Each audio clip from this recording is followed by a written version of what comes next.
ኖቲንግሃም ፎረስት እና ቼልሲን ያገናኘው የሲቲ ግራውንድ ጨዋታ ለሰማያዊዎቹ አስደሳች ምርጥ ድል ሆኖ ተጠናቋል። አንጅ ፖስቴግሉ ከጨዋታው እንደተጠናቀቀ በማሪናስካያ ሙሉ በሙሉ ተሰናብተዋል። በጣም አስገራሚ ጨዋታ ነበር። አድማጮቻችን ጨዋታው እንዴት አገኛችሁት? ጆሽ አችፖንግ አስደናቂ ፐርፎርማንስ፣ አስደናቂ ጎል፣ እንዲሁም ደግሞ ፔድሮ ኔቶ ሌላኛው ሪሲ ጄምስ ጎል አስቆጥሯል። በጣም በአስገራሚ ሁኔታ በጨዋታው በረፍት ላይ የቀየሯቸው ቀያሪዎች በኤንዞ ማሬስካ ቡድን ውስጥ ለውጦችን ማምጣት ችለዋል። ለውጦቹም ፍሬያማ ሆኖ ታይቷል። በሁለተኛው አጋማሽ የመጀመሪያው አጋማሽን ቼልሲ ግን መወያየት ያለብን ነው። ምክንያቱም ሀገራት ጨዋታ መልስ ነው የመጣው ውድ አድማጮቻችን። ስለዚህ በጣም ድካም ስሜት እንዳለ እረዳለሁ። በተለይ በስብስብ ውስጥ ያሉት ተጫዋቾች ያንን ተከትሎ ወደ ሪትም መምጣት ያስቸግራል። ከዛ ውጭ ብዙ ተጫዋቾችን ደግሞ ቀይረው ነው የገቡት። በተለይ አማካይ መስመሩ ኢንተንሲቲ የለውም። ፍጥነት ብቻ ሳይሆን ጫና መፍጠር የሚችል ስብስብ አልነበረም። በኖቲንግሃም ፎረስት ብልጫ ተወስዶበታል። በተለይ ከኋላ ኳስን በሚመሰርቱበት ጊዜ በጣም ይቸገሩ ነበር። 2 እና 3 ጊዜ በኖቲንግሃም ፎረስት ተይዘው ነበር። እነዛ ግን ጎሎች አለመሆናቸው የሳንቼዝ አስደናቂ ድንቅ ብቃት ቼልሲን በመጀመሪያው አጋማሽ በሚገባ ተጠንቅቀው እንዲወጡ አድርጓቸዋል። በዚህ ጨዋታ ላይ 3-0 ቼልሲ ማሸነፉ ብቻ ሳይሆን አሳዛኙ ነገር የማሎ ጉስቶ ቀይ ካርድ ነው። የቀይ ካርዱ ሂደት እንደቀጠለ ነው በቼልሲ ቤት። ይህ ትንሽ አሳዛኝ ነው። ከዛ ውጭ ግን በአጠቃላይ በጨዋታው ላይ ቼልሲ ጥሩ ነበሩ ማለት ይቻላል። ነገር ግን አንዳንዴ በደካማ ብቃትህ በደካማ ወቅትህ የምትወስዳቸው 3 ነጥቦች በውድድር ዓመቱ መጨረሻ ላይ የተሻለ ቦታ እንድትቀመጥ ያደርገዋልና ጣፋጭ 3 ነጥብ ነው የወሰደው ቼልሲ። ጣፋጭ ሲባል አንዳንዴ እንዴት ነው ተፎካክረህ የመጨረሻውን ሂደት የሊቨርፑል አይነት 3 ነጥብ አለ። ይሄኛው የሚለየው በጨዋታዎች ውስጥ የመቆየት አቅምና በጥሩ ፐርፎርማንስ ሳይሆን በደካማ ፐርፎርማንስ ጨዋታ ማሸነፍ መቻል ነው። የኖቲንግሃም ፎረስትን ደካማ ጎን በሚገባ ተጠቅመውበታል። ኤንዞ ማሬስካ መደነቅ ይጠበቅባቸዋል። በተለይ በአጋማሹ የቀየሩት ቅያሬ በአጠቃላይ ቼልሲ የአካዳሚ ተጫዋቾቹ ቦርቀዋል። ጄምስ አችፖንግ በጣም የሚገርሙ ተጫዋቾች እንደሆኑ አሳይተውናል። በተለይ አችፖንግ ጉዳይ ወደ አድማጮቻችን ከአምና በዚህ ፕሮግራም ላይ በጣም ብዙ ነገሮችን አወርተን ነበር። እንደምታውቁት ይህ ልጅ እድል ይገባዋል ስንል ነበር። አምና በክሪስታል ፓላስ ጨዋታ የመጀመሪያ ጨዋታውን አደረገ። በውድድር ዓመቱ በዚህ የውድድር ዓመት ደግሞ የመጀመሪያው ጨዋታውን በክሪስታል ፓላስ ጋር አደረገ። ከዛ በኋላ 6 ጨዋታዎች ላይ ተቀይሮ አልገባም ነበር። በመጨረሻ ግን ይህ ተጫዋች ጎል አስቆጥሯል ቼልሲ። አስደናቂው ጆሹዋ አችፖንግ በብዙ ቡድኖች ሲፈለግ የነበረው በመጨረሻም እንግዲህ ለንደን ስታንፎርድ ብሪጅ አርፏል ማለት ይቻላል።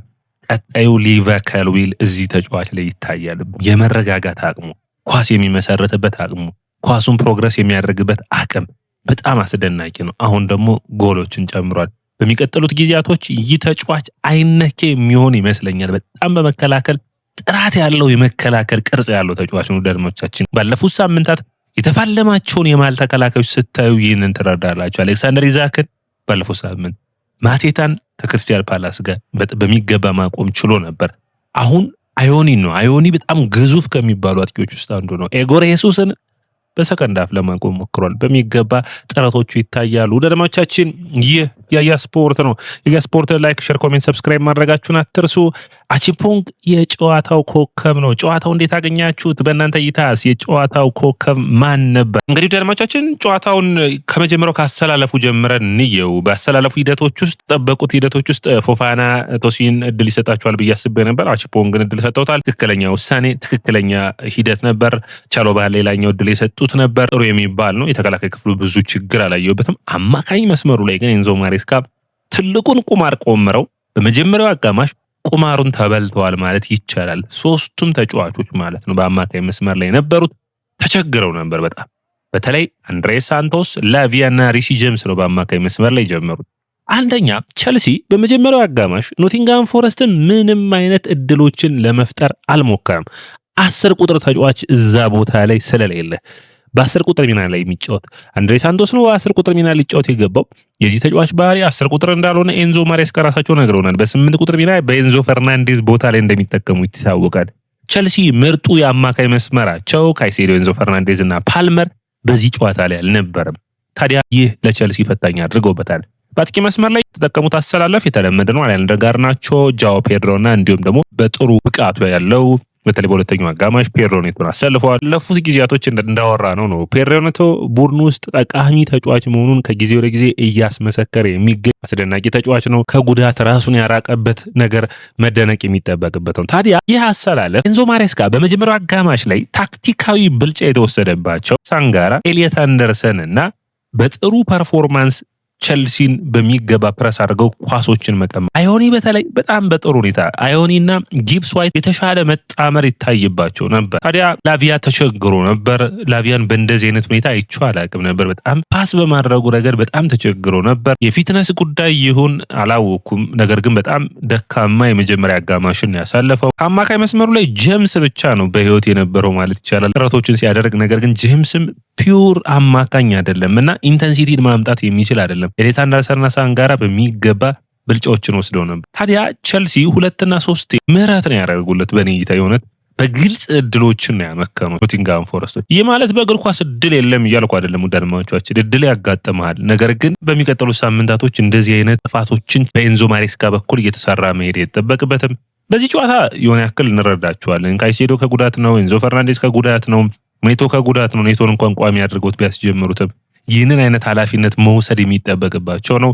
ነገር ግን አሁንም ቸልሲ ባለፉት ጨዋታዎች ላይ ነጥብ የጣለው በምንድን ነው? በተከታታይ ጨዋታዎችን የምታስታውሱ ከሆነ የብሬንፎርዱ ጨዋታ ላይ የመጀመሪያው አጋማሽ በሁለተኛውም አጋማሽ ቢሆን ቸልሲ የመጀመሪያው በተለይ በጣም በፍጥነት ጨዋታዎችን ያለመጀመር ችግር ይታይበታል። የዌስትሃሙም ጨዋታ እንደዛ ነበር። የፉላሙ ጨዋታ እንደዛ ነበር። እንደዚህ አይነት ባህሪዎችን ማሻሻል ያስፈልጋል። የማንቸስተር ዩናይትዱም አብሮ መጠቀስ ያለበት ይመስለኛል። ጨዋታዎችን በፍጥነት በጥሩ ሁኔታ የመጀመር በኖቲንግሃም ፎረስትም ጨዋታ ጥሩ ሁኔታ አልጀመሩም። ያን ደግሞ ኤንዞ ማሬስካ በጣም የሚደነቅ በተለይ በአጋማሽ ምን ሄደው መልበሻ ቤት ውስጥ እንደተናገሯቸው አላቅም፣ ብዙ ለውጦችን ለማምጣት ሞክረዋል። 3 ቅያሬዎች። 3 ቅያሬ ማለት በእግር ኳስ ውድድሮቻችን በጣም ከፍተኛ ቅያሬ ነው። ካይሴዶን፣ ጊተንሰን፣ ጉይን አስገቡ። ሙሉ በሙሉ ቡድኑን የተለወጠው ለምንድን? ካይሴዶ ነው። በቃ ወደ አድማጮቻችን ካይሴዶ፣ ኩኩሬላ፣ ፓልመርን ጨምሮ በቸልሲ ቤት ለሚቀጥሉት ዓመታቶች ቦታቸው የሚነካ ይመስለኛል። ጽድት ያሉ ሁሌም በየጨዋታው ከ10 7 እና 8 የሚሰጡ ናቸው። ሜዳ ላይ ኳስ ይዘው ካያችሁ የመሳሳት እድላቸው ዝቅተኛ ነው። አይሳሳቱም፣ ኳስ ያቀብሉ አይደለም። ስህተቶቻቸው ለጎል ማይዳርጉ ነው የሚሆኑት። በጣም ጽድት ያሉ ፒዮ ተጫዋቾች ነው። ካይሴዶ መጣ፣ ፓሱን በሚገባ ማድረግ ቻለ። ማርግዊ በሚገባ ፕረስ አደረገ። የጊተንስ እንኳን ብዙም ያን ያህል የተለያዩ አይደሉም ከጋርናቾ ጋር። ሜቢ ጋርናቾ በጣም ተነጥሎ የሚወጣው ነገር አለ። አንድ ለአንድ ግንኙነት ላይ ጋርናቾ ጥሩ አይደለም። የማንቸስተር ዩናይትዱን ችግር አሊያንደር ጋርናቾ ይዞት ቸልሲ መጥቷል በጣም በሚገባ። ከዛ ውጭ አሊያንደር ጋርናቾ ለትራንዚሽን ብቻ የሚሆን ተጫዋች ነው። ይህ ደግሞ ቸልሲን የሚጠቅም አይመስለኝም እንደኔ እይታ። ይህ ተጫዋች ከትራንዚሽን ቦታ ሁሌም በመልሶ ማጥቃት ላይ ብቻ ኳስ እየተጫወተ መቀጠል የሚችል አይመስለኝም። ስለዚህ ከኳስ ጋር እንዴት ፐርፎርም ማድረግ እንዳለበት በሚገባ ማጥናት ያለበት ይመስለኛል። ምክንያቱም በቀላሉ ነው ኳሶችን የሚያባክነው፣ ሁሌ ወደፊት ነው የሚያስበው። ያ ልክ አይደለም። እግር ኳስን መቆጣጠር በተለይ ለመስመር ተጫዋች ብዬ ነው ወደ ጎን ፓሶችን ማድረግ፣ ጥንቃቄዎችን መውሰድ ይጠበቅበታል። ያለበዛ ቤንች ላይ የሚቀመጥ ይመስለኛል። ጥሩዎቹ ሁለተኛው አጋማሾች ጋር ሲሄድ የአቺምፖንግ አየር ላይ ኳስ ያስቆጠረበት መንገድ በጣም የሚገርም ነው። የማርክ ጉይ ፕረስ ነው ያን ጎል እንዲመጣ ራሱ ያደረገው። የሁለተኛውም ጎል አሁንም ማርክ ጉይ ለፔድሮ ኔቶ ሰጥቶት ፔድሮ ኔቶ ፋውል ተሰርቶበት ነው ቅጣት ምቱ የተቆጠረው። የጄምስ በአጠቃላይ ኔቶ ምርጥ ነበር፣ ማርክ ጉይ ምርጥ ነበር። በጣም ትልቅ ለውጥን ጨዋታው ላይ አምጥተዋል። ኤንዞ ማሬስካ ሊቨርፑል ላይ ያደረጉትን በዚህ ጨዋታም ደግመውታል። የሚደነቅ ቅያሬዎች፣ የሚደነቅ ለውጦች። ይህንን ሲሰሩ ደግሞ ኤንዞ ማሬስካን ማድነቅ አለብን። ባለፉት ጨዋታዎች ላይ ኤንዞ ማሬስካን ወቅሰናቸዋል። በምን ቅያሬዎችን በስነ ስርዓት ያላቸውን ወይም ለቡድኑ የሚጠቅሙ ቅያሬዎችን አለማድረግ ብለን፣ አሁን ደግሞ በሚገባ በስነ ስርዓት አስፈላጊ የሆኑ ቅያሬዎችን እያደረጉ ይገኛሉ። ኤንዞ ማሬስካ ዛሬ የሚያስጨበጭብ ብቃታቸውን ያሳዩት። ከዛ ውጭ ግን ኤንዞ ማሬስካ በአቺምፖንግ ላይ ያላቸው እምነት ወደ አድማጮቻችን በእግር ኳስ እንደዚህ አይነት እምነቶች ከፍተኛ ዋጋን የሚያስከፍሉ ናቸው። በአርሰን ዌንገር ላይ የምናያቸው በሊቨርፑል ጨዋታ ተጫዋቾች ተጎድተውባቸው ነው። በዚህ ጨዋታ ግን አቺምፖንግን ማሰለፋቸው ወደ አድማጮቻችን ለውጥ አመጥቷል። ጎል የመጀመሪያው ጎል በጣም አስፈላጊው የመጀመሪያው ጎል የተገኘው ከሱ ነው። የመጀመሪያው ለቸልሲ ያስቆጠረው በሲኒየር ማለት ወይም በዋናው ቡድን ውስጥ ያስቆጠረው የመጀመሪያ ጎል ነው። አቺምፖንግ እንግዲህ በጣም እንደምታስታውሱት ነው አምና ከቸልሲ ኃላፊዎች ጋር ተጣልቶ ነበር። በክሊር በቃ ቡድኑን ልቀቁኝ ብሎ ማን መጣው ነበር እንግዲህ እንደ ኒጉማ ሁሉ በሚገርም ሁኔታ ማን መጣው ነበር? ሊቨርፑል ሁለተኛ የመጣው ቡድን ማን ነው? ሪያል ማድሪድ። ነገር ግን ቸልሲ ይህንን ተጫዋች አቆይተው ኮንትራት ያስፈርሙበት መንገድ መደነቅ የሚጠበቅበት ነው። ምክንያቱም ኤንዞ ማሬስካ አንዱ እዛ ላይ ትልቅ የሆነ ሚና ነበራቸው። በተጫዋቹ ላይ ሙሉ በሙሉ እምነት እንዳላቸው፣ በቡድኑ ውስጥ የመጫወት ሚናን እንደሚሰጡ ተከራክረው እንኳን የሚገርማችሁ አድማጮቻችን ለአንድ ወር ያክል ለቸልሲ የትኛውም ቡድን አልተጫወተም። ከ18 ዓመት በታችም ለ21 ዓመት በታችም ለሁሉም አልተጫወተም ነበር። ነገር ግን ኤንዞ ማሬስካ በድርድሮቹ ወቅት ተሳትፈው ነው ይዘውት የመጡት።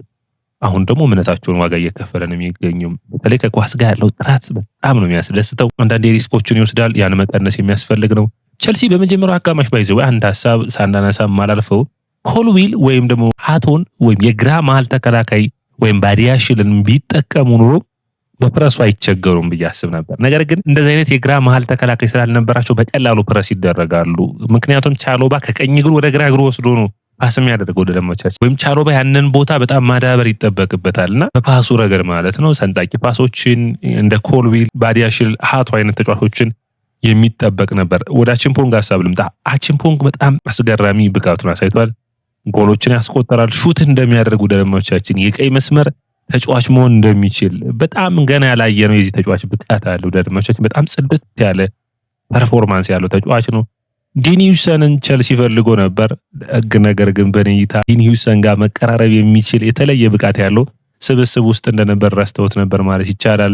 በጣም አስገራሚ የሆነ ኤንዞ ማሬስካ ውሳኔዎች ናቸው ይህ ልጅ እንግዲህ ለውጤት ያበቁትና በሚቀጥሉ ጨዋታዎችም ዘንድሮ የአቺምፖንግ በተከላካይ መስመሩ ላይ ከፍተኛ የሆነ ኃላፊነትን የሚወስድ ይመስለኛል። ሌላኛው ማርክ ጉይ ነው። በፊትነሱ ረገድ ማርክ ጉይ ጥሩ ከሆነ በኔይታ ያጨራረሱ ችግር አለበት። እንደ አጥቂ ፕረስ ላይ ግን በጣም ተመራጭ ተጫዋች ነው። በጭንቅላቱም ሲጠቀም በጣም ጥሩ ነው። ኢንተንሲቲውን ያመጣልሃል። በተከላካዩ ላይ ፕረስ ያደርጋል። ፕረስ ብቻ ሳይሆን ደግሞ ይሄ አግሬሲቭ ፕረሰር ነው ማለት ፋውሎችን እየሰራ ፕረስ የሚያደርግ በጣም ያም ደግሞ ውጤታማ አድርጎታል ብዬ አስባለሁ። በጨዋታው ላይ የሳንቶስ ተቀይሮ መውጣት እንግዲህ ላቪያ እንኳን በጉዳትም ስለሚቸገር አንድሬ ሳንቶስ ግን ያሳዝናል። ይህ ተጫዋች እንግዲህ ከዚህ በፊት ለኖቲንጋም ፎረስት በውሰት መጥቶ ምንም ጨዋታን አላደረገም ነበር። በስትራስቡርግ ያለፉትን 18 ወራት በምርጥ ብቃት አሳልፎ ነበር የመጣው። አሁንም በተለይ በአንድ አጋጣሚ ጎል የሚያስቆጥርበት ነበር። ጥሩ ሙከራ ሞክሮታል ብዬ አስባለሁ። ነገር ግን አንድሬ ሳንቶስ ቸልሲ ወይም ኤንዞ ማሬስካ አላገኙትም ይሄ የልጁን ብቃት መጠቀም ላይና ትንሽ አሁንም ለመዋሃድ የሆነ ያክል ጊዜ የሚፈጅ ይመስለኛል። ማለት ቸልሲ ሜቢ በጉዳት እየራቀ እንጂ ላቪያ፣ ካይሴዶ፣ ኤንዞ ፈርናንዴዝ ጥሩ ውህደት እንዳላቸው ይታያል። አለሜዳ ላይ ሜቢ የዛሬውን ጨዋታ ልታነሱ ትችላላችሁ። ሳንቶስ ግን አልመጣም ውህደቱ። ሜቢ የማንቸስተር ዩናይትድ ጨዋታ በቀይ ካርድ ከወጣ በኋላ በደብል ፒቮት ሲጫወት ጥሩ ነበር። ወደ ኋላ መመለስና መከላከሉን እየተከላከለ ማጥቃትን የሚፈልግ አይነት ተጫዋች እንጂ ፒውር 10 ቁጥር እንዳልሆነ እድሎችን መፍጠር የማይችል በተለይ ኤንዞ ማሬስካ ይህን አይነት ውሳኔ ነው የወሰኑት። በጣም ተመሳሳይ ሆኖ የኤንዞ ማሬስካ የመጀመሪያው የፈረስት ሃፍ አሰላለፍ ማለት እንግዲህ ተመሳሳይ ሆኖ በእኔ የታየኝ ከአርቴታ በአንድ ወቅት በጣም በሚገርም ሁኔታ የአርቴታ አሰላለፍ በዘንድሮ ውድድር ዓመት አይታችሁ ከሆነ ዙብሜንዲን እንዲሁም ደግሞ ራይስንና ሞሬሎን ያስገባል። ሶስቱም ፒውር የሆነ የመከላከል ላይ የሚያተኩሩ አይነት መሀል ተጫዋቾች ናቸውና ተጫዋቾች አንዳንዴ ዱዋሎችን እንዲያሸንፉ የሚመስል ነው። ነገር ግን ደግሞ ቸልሲ በዚህኛው ጨዋታ ሶስቱም ዱዋሎችን ኳስ ማስጣል ቢችሉ ማን ያጥቃ ወይም ደግሞ ለአጥቂዎቹ ማን ይድረስ? ጃኦ ፔድሮም ለጋርናቾም ውህደትን አላሳዩም። በአጠቃላይ ቸልሲ ወደ አድማቻችን በደረጃ ሰንጠረዡ ላይ 6ኛ ይገኛል። 8 ጨዋታን አድርገዋል። 14 ነጥቦችን ሰብስበዋል። 4 ያሸንፎ 2 ተሸንፎ 2 ያቻ ወጥቷል። እንግዲህ ይህንን ማስቀጠል የሚያስፈልግ ነው የሚሆነው። ወደ አድማቻችን ሌላኛው መነሳት የሚጠበቅበት በሚያሳዝን ሁኔታ አንጅ ተሰናብተዋል። እንግዲህ ማሬስካ ሌላ አሰልጣኝን አሰናብተዋል ማለት ይቻላል። ሮብ ከአያክስ ጋር በሜዳቸው የሚያደርጉት ጨዋታ ነው። ስለዚህ ለሮቡ ጨዋታ ብዙ ተጫዋቾችን ማሳረፍ የሚያስፈልግ ይመስለኛል። እረፍት የሚፈልጉ ተጫዋቾች አሉ ለቀጣዩ ለእንግሊዝ ፕሪሚየር ሊግ ዝግጅት ሲባል። ስለዚህ በተለይ አያክስ ጥሩ ብቃት ላይ ስለማይገኝ ከተከላካይ መስመሩ ላይ የሆነ ያክል ተጫዋቾችን ማስተካከል የሚያስፈልግ ነው። ከዛ ውጭ የአውሮፓ ቻምፒዮንስ ሊግ የቤኔፊካውን ድል የሚታወቅ ነውና ያንን ሪትም ማስቀጠል ያስፈልጋል። ስለዚህ ጥንቃቄ ወስደው የሚጠበቅ ነው የሚሆነው። ሰላም ወደ አድማጮቻችን፣ ይህ የያ ስፖርት ነው። የያ ስፖርትን ላይክ፣ ሼር፣ ኮሜንት፣ ሰብስክራይብ ማድረጋችሁን አትርሱ።